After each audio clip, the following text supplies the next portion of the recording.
Good morning, everyone, and welcome to today's live lesson for grades 6 through 8. My name is Mrs. Jones, and I will be your instructor for today's lesson. Today, we are going to continue writing our text-based expository or informative essays. We will continue working with both the Gold Rush and the Moon essays. If you have your writing folder handy, please get it out now. In order to participate in today's lesson, you will need your Gold Rush text set, our previously completed ITC outline, some blank paper, your Moon text set, your Moon ITC outline, and your Moon essay. So we're continuing to work with the same materials and the same two essays that we have been using for the past few weeks. Now let's get started.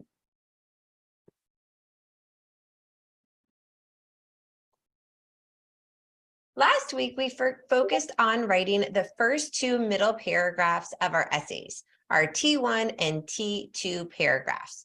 We discussed how all three of our middle paragraphs, our T1, T2, and T3, will all be structured or organized in the same way.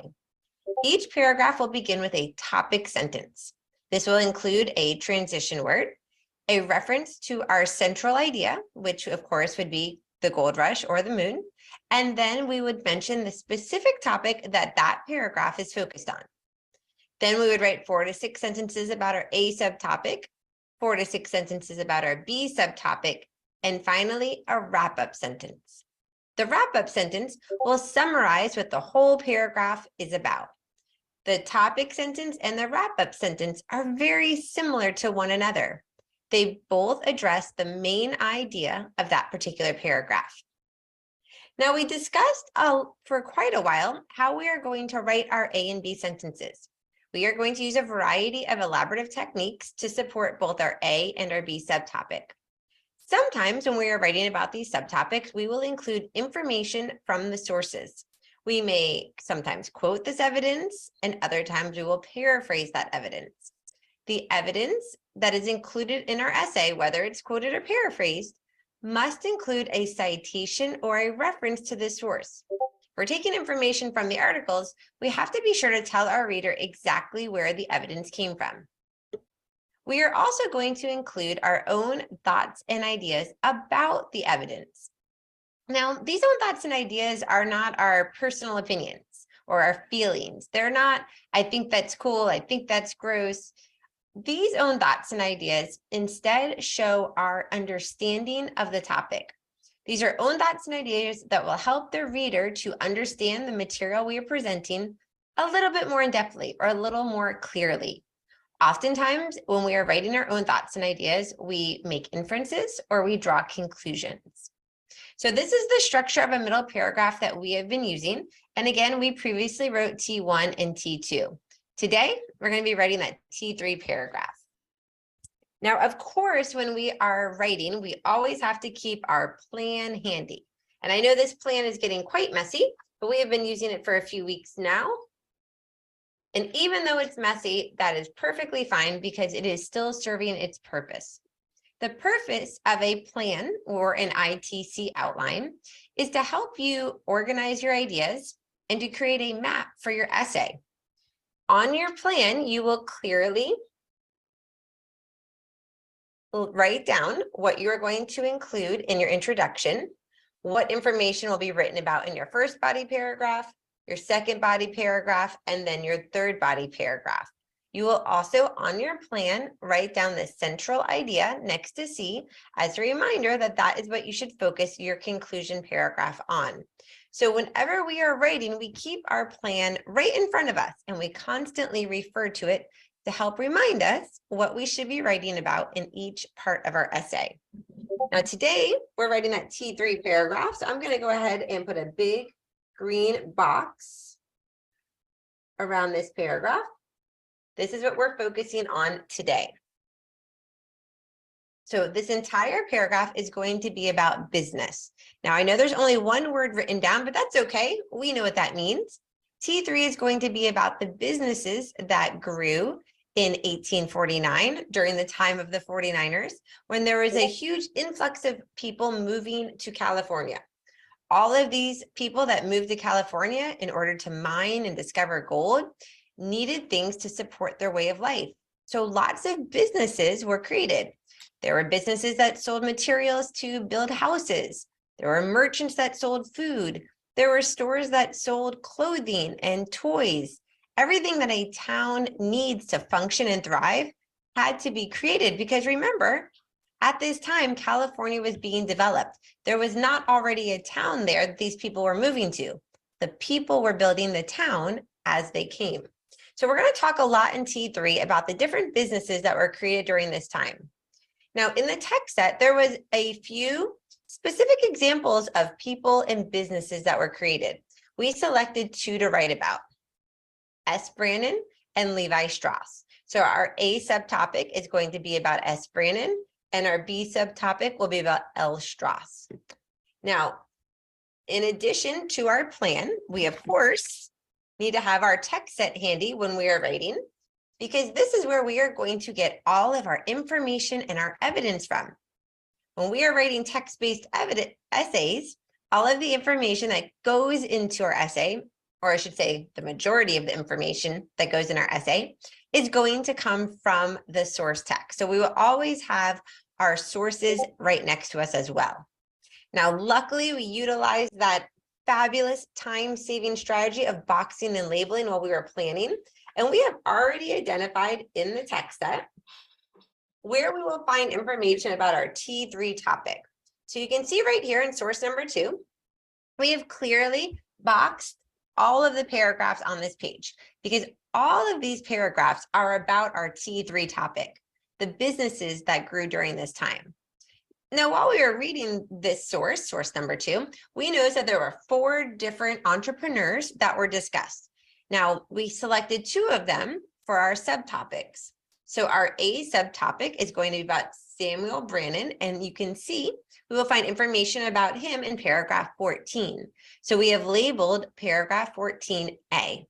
I know that I'm going to come right here, actually in paragraph 14 and 15, I bet, to find my evidence for my A subtopic. My B subtopic is about Levi Strauss, and I will find information about him in paragraph 17. Does that name sound familiar? Does anybody ever wear Levi jeans? That was the man that started Levi jeans.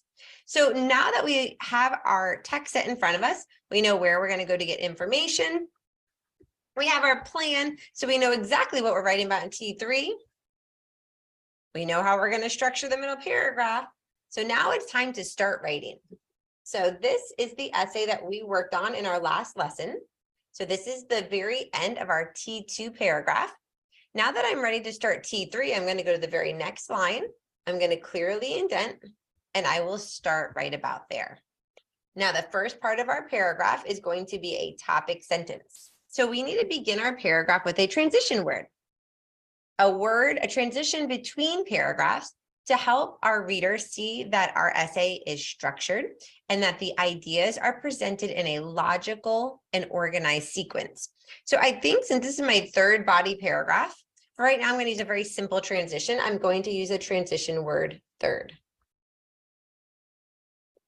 Now, if you have your essay handy, if you have been following along with me during all these live lessons and you've been writing as I've been writing, please continue to do so today.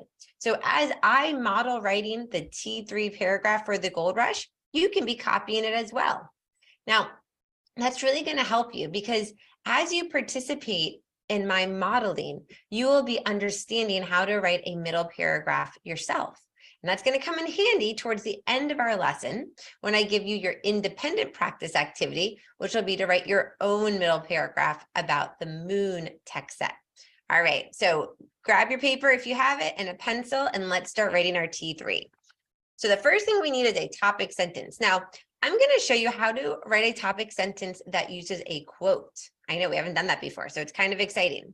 Remember, our topic sentence is going to be all about the businesses that were created during this time.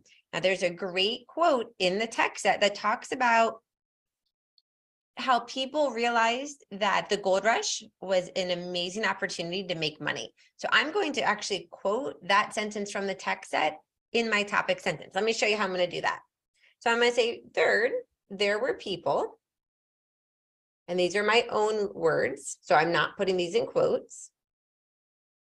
And now I'm going to start quoting part of a sentence. So I'll put opening quotation marks, and now I'm going to copy. Who saw the gold rush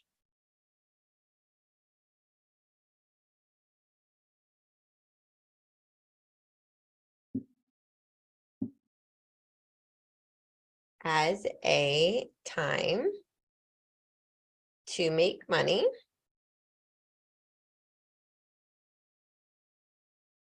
by building a business.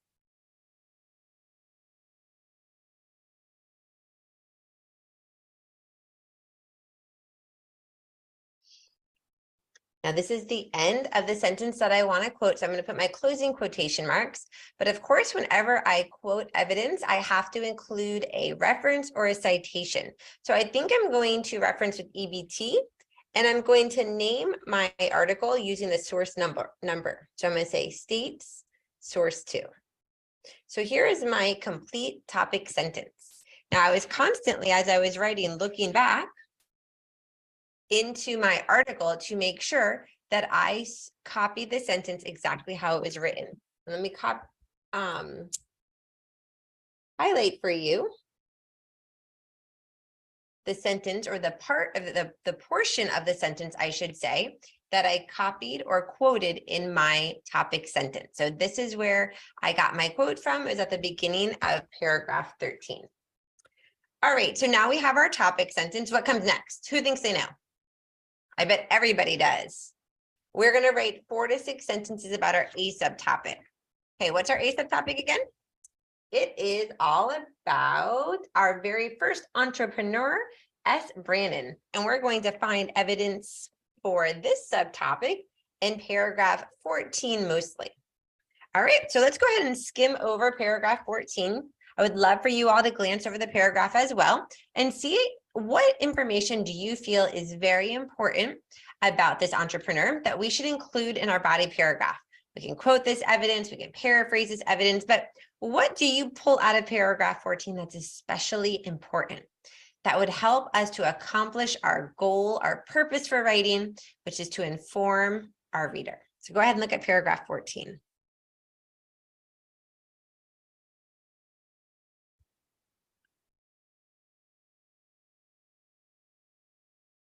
Oh, okay. I see some great information about Samuel Brannon. Oh, it talks about how he bought pickaxes and pans and camping supplies, and he hid them in a shed. How funny. He didn't want anybody else to be able to sell them, so he wanted to hold all of the inventory. Okay, and then it talks about how he made a fortune during the gold rush, but not by panning for gold like some of the other miners. Instead, he made his fortune by providing the materials necessary to the people who mined the gold. Excellent. Okay, so I think I'm going to include some of that information in my middle paragraph. That's what jumped out to me as being particularly important. You may have selected different information, and that is okay. Our middle paragraphs should be unique. There's not just one correct way to write a middle paragraph. So you might say, oh, Miss Jones, I think this information is important to include. And that's perfectly acceptable. Okay, so let's go ahead. I'm going to begin by telling my reader what an entrepreneur is. So I'm going to say these people were called entrepreneurs.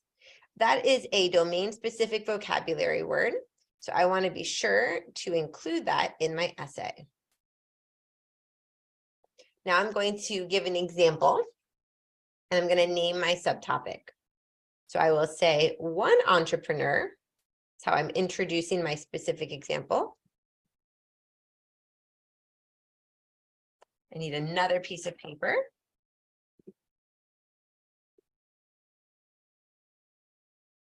One entrepreneur was named Samuel. Let's make sure we spell his name correctly so we can look back in the text to see how his name is spelled. All right, so we've named our B subtopic. Now I think it's time for some evidence. So I want to talk about how he collected all of those materials and he hid them in a shed. Should I quote it or should I paraphrase it? I mean, I could do either, but since we're just talking about I mean, it's details, it's specific information, but it's not a date, it's not a time. I think this is something that I could restate in my own words. So I'm going to choose to paraphrase this information. Of course, I still need to include a reference or a citation, right? So let me begin with my reference. I think I'll use EBT again, but I'm going to use a different phrase. So in my topic sentence, I use the EBT phrase states source to. I think now I'm going to use according to, and instead of using the source number, I'm going to use the title. So every time we reference or cite, we want to do it in a unique way. So we were going to change the, excuse me, it's so hard for me to write and talk sometimes. We're going to change the EBT phrase we use. So we're not going to use the same EBT phrase over and over. I'm not going to say according to every time I reference, because it's super boring when you use the same word repetitively. I'm also not going to always name my source in the same way. So I'm not always going to say source two, source two, source two. Sometimes I'll say source two. Sometimes I'll put the title. Sometimes I'll use the page and paragraph number. So let's go ahead and copy the title now.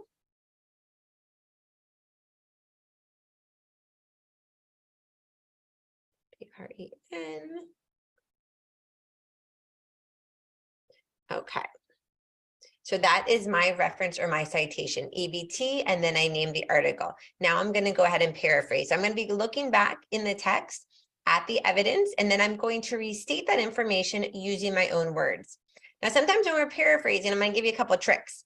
You can change the order, switch the order in which the information was presented in the article, and then you can use synonyms to replace some of the words. So switch the order and use synonyms. Those are two helpful paraphrasing strategies.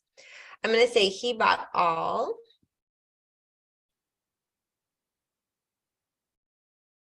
the pickaxes, pans, and camping supplies he could find.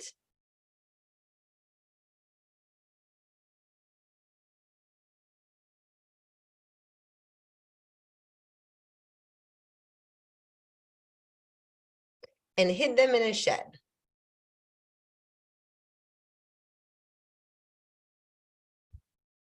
So that is a very calculated move in my part. It's smart, but not particularly generous, right? Okay, so now we have some paraphrase evidence. What should we do next? Should we put more evidence? Should we put our own thought and idea about the evidence? I think I'm going to put a little bit more evidence because that's only one sentence. So let's give some more information. Let's talk about how he got rich. He didn't get into panning for gold.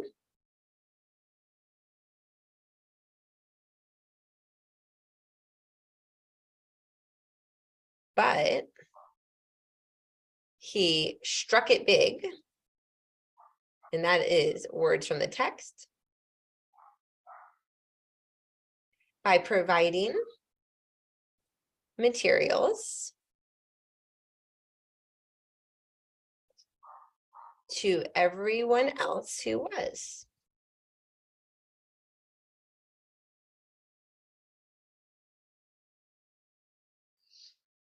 All right. Now let's include an own thought and idea about this evidence. So let's talk a little bit about maybe his process, how he was able to create such a successful company. Let's see. By playing on people's needs,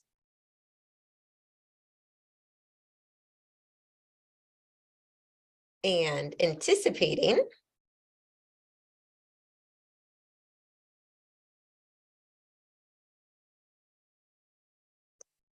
their desires,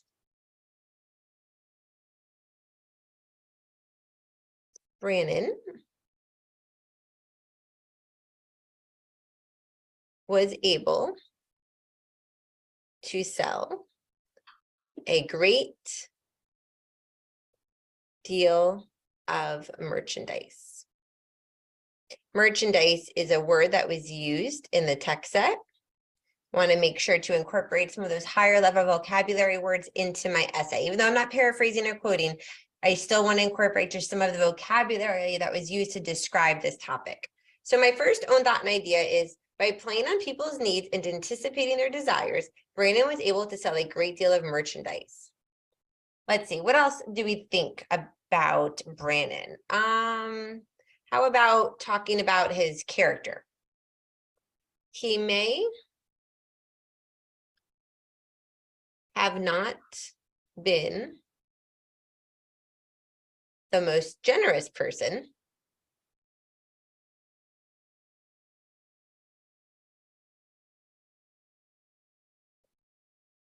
but he was very smart. So those two sentences contained my own thoughts and ideas about the evidence we paraphrase. So that information is not in the text set. Text set doesn't talk about if he was generous or smart or anything like that. That is a conclusion I have drawn based upon how he acted. So that is my own thought and idea. So that concludes our A sentences. We wrote 1, 2, 3, 4, 5, 6 sentences. Perfect. So now let's move on to the next part of our T3 paragraph, which is our 4 to 6 B sentences. So back to our plan. Let's remind ourselves, what's our B subtopic? Oh, it's about Levi Strauss. That's right. Sounds familiar. So now when we're writing our B subtopic, we are going to continue our paragraph. So we're going to keep writing right where we left off, but we're going to include a transition word because we want to show our reader two things. Number one, we want to show them that we are transitioning from the A subtopic to the B. So we were talking about Samuel. Now we're going to talk about Levi. We have to transition our reader. The second reason we're going to use a transition word within a paragraph is to show our reader how these two topics are related. So what is Samuel Brannon? How is he connected, related to Levi Strauss? What is the connection there? So again, that's why we want to use a transition word within the paragraph to really help make that relationship clear for our reader. So I think I'm going to use the word also. Also, source 2 says,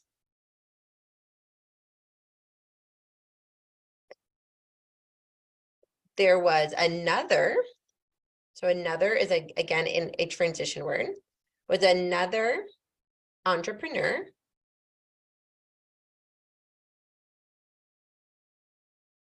named Levi Strauss,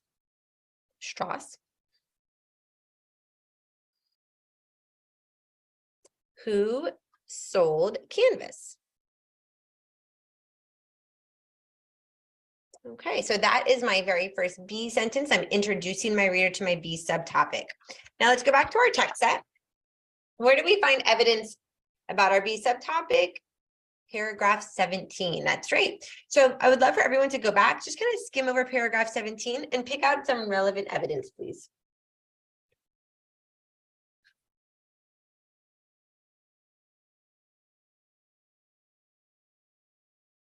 So interesting. So the passage goes on to say how he did not begin by selling blue jeans. I mean, when I think of Levi as a company, I immediately think of blue jeans, right? Well, that's not how he began his business. He actually came to sell canvas for wagon coverings and tents. That's interesting. Oh, but then he saw a need, right? He saw the need for miners to have very sturdy, durable, thick pants. And that gave him the idea to create a new product, and he came up with blue jeans. All right, so I think I'm going to include some of that information in my T3 paragraph. Let's begin by, should we quote or paraphrase? You know what? We included a lot of paraphrasing in our A sentences, so let's include a quote right now. Let's put our reference at the end, because before when we put evidence, before we included evidence up here, when we paraphrase, we put EBT and a reference at the beginning of our evidence sentence, right? So just to change things up, to have a variety of ways of referencing in our essay, let's write our quote first, and then let's put our reference or our citation at the end. I'll show you how to do that. So I'm going to quote this sentence that begins with, he was going to sell canvas for tarps.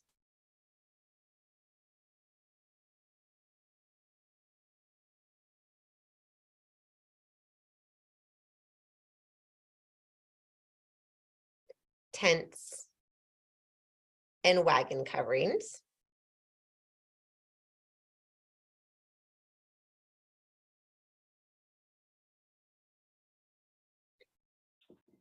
And then put our closing quotation marks. Don't forget that. And then we'll put our reference or our citation at the end. States, let's see, how about we say states the author of the same text. So again, we are referencing or citing in a different way.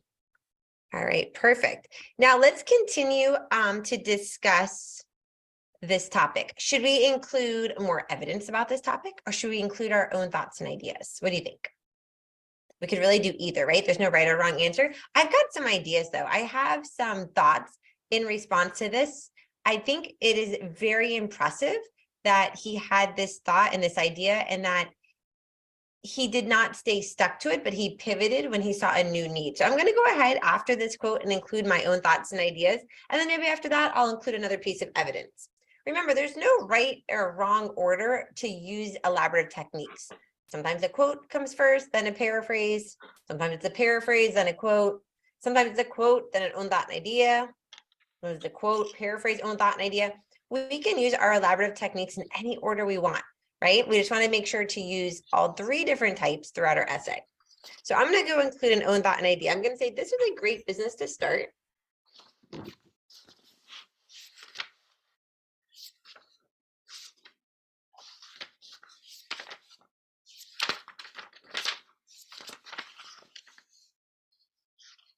The items were essential to finding gold.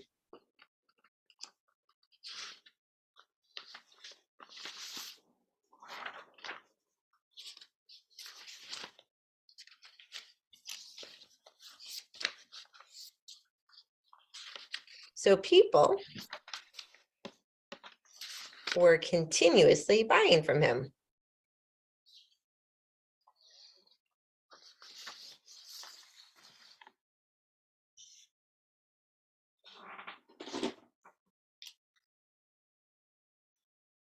Okay, so now move this up so you can see. Now let's talk about how his company evolved into Levi Jeans. So let's see. Strauss realized quickly that miners needed sturdy, durable pants.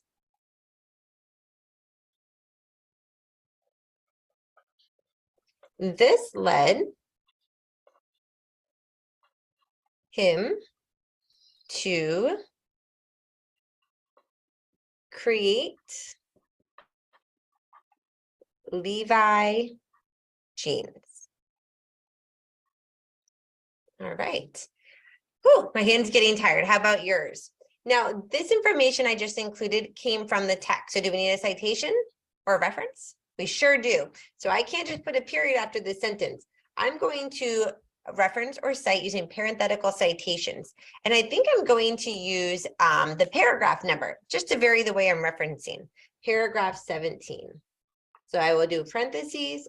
I will write my reference, my citation, close parentheses, and then a period. All right, so we are almost done with our B sentences. We had a quote, our own thoughts and ideas, some paraphrase information. Let's see. I think I'm going to write one more own thought and idea about this paraphrased evidence, and then I'll include my wrap-up sentence and just summarize and tie my whole T3 paragraph up. So my own thought and idea was going to be this realization was brilliant. Jeans were so popular. Everyone began wearing them.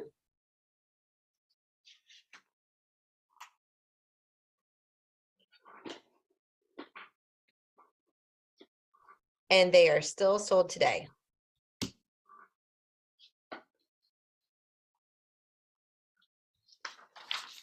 Okay, so those are my own thoughts and ideas about that second piece of paraphrase evidence. And now we are almost done.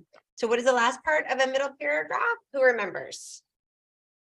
I hope everyone is yelling out wrap-up sentence right now, because that's the very last sentence of a middle paragraph. So let's wrap it up, shall we? Remember, this entire paragraph was about the businesses that were created during the gold rush. So I'm going to say something like, money was made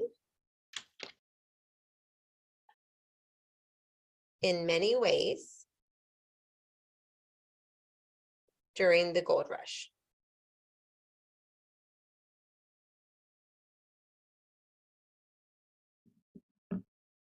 All right, perfect. So now we have completed our T3 paragraph. Whew, that was a lot of work, wasn't it, boys and girls? I think we did 3 complete pages of writing so far. So we've written our introduction, our T1, our T2, and our T3, which means there's only one more paragraph to write. Now, as a review, in a moment, you're going to begin your independent practice activity. You are going to write your T3 paragraph for the Moon tech set and the ITC plan that you've been working with. Remember, when you write your T3 paragraph, to include a topic sentence, 4 to 6 sentences about A, 4 to 6 about B, and then a wrap-up sentence. I know you all can do it. This is your third middle paragraph that you've written independently. So I bet that this paragraph is going to come out even more easily and fluently than the first 2 did. Next time that we meet, we are going to be talking about transition words, and we are also going to be using highlighters. So if you could please bring to our next live lesson either highlighters, crayons, colored pencils, that would be wonderful. If you don't have them, no worries. But if you happen to have them handy, please bring them to our next lesson, and we will use them as we color code our middle paragraphs and talk about transitions. Thank you all for attending. You did a great job, and I'll see you next time.